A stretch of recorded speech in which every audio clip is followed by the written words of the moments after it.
আসসালামু আলাইকুম। মেহেদিস লেক্স এইডে আপনাকে স্বাগতম। আজকে আমরা যে বিষয়টি সম্পর্কে আলোচনা করব সেটি হচ্ছে দ্য স্পেসিফিক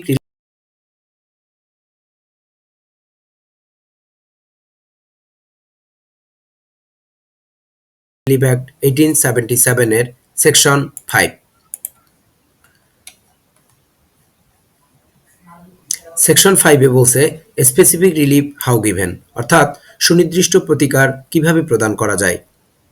5 ধারায় আমরা শুরুতেই মনে রাখব যে 5 ধারায় 5টা প্রতিকার সম্পর্কে আলোচনা করা হয়েছে।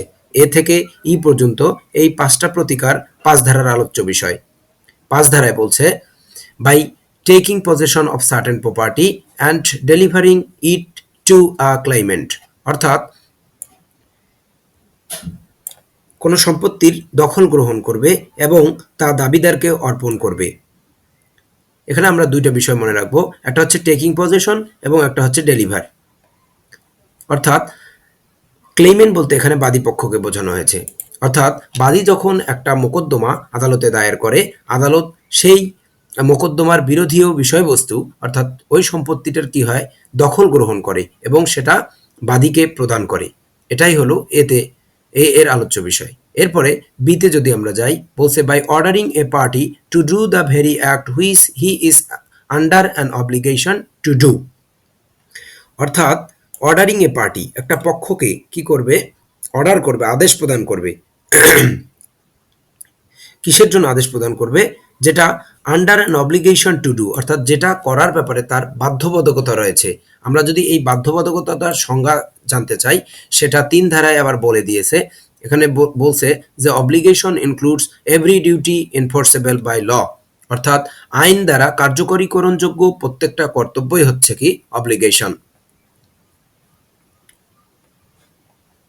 এরপরে আমরা যাব সিতে বলছে by preventing a party from doing that which he is under an obligation not to do, অর্থাৎ এখানে প্রিভেন্ট করবে, এ পার্টি একটা পক্ষকে প্রিভেন্ট করবে। কিসের জন্য প্রিভেন্ট করবে? ফ্রম ডুইং দ্যাট, এমন কাজ করা থেকে বিরত রাখবে, which he is under an obligation not to do, অর্থাৎ যেটা না করার ব্যাপারে তার বাধ্যবাধকতা রয়েছে। আমরা ইতিমধ্যে অব্লিগেশনের সংজ্ঞা পড়েছি 3 ধারায়, সেটা আবার এখানে অ্যাপ্লাই করেছে।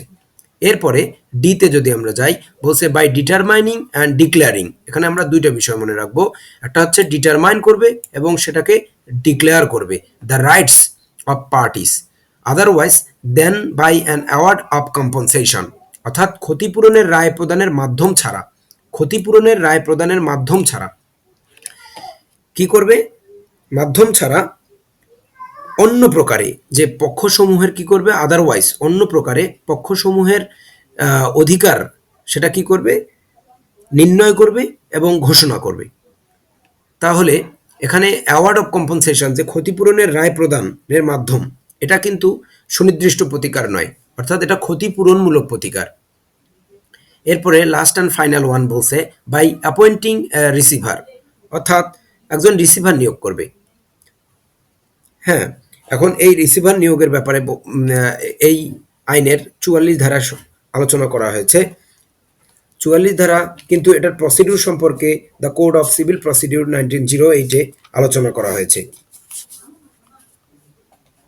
আমরা পরবর্তীতে যখন the code of civil procedure 1908 পড়ব, সেখানে আমরা এই সম্পর্কে বিস্তারিত আলোচনা করব।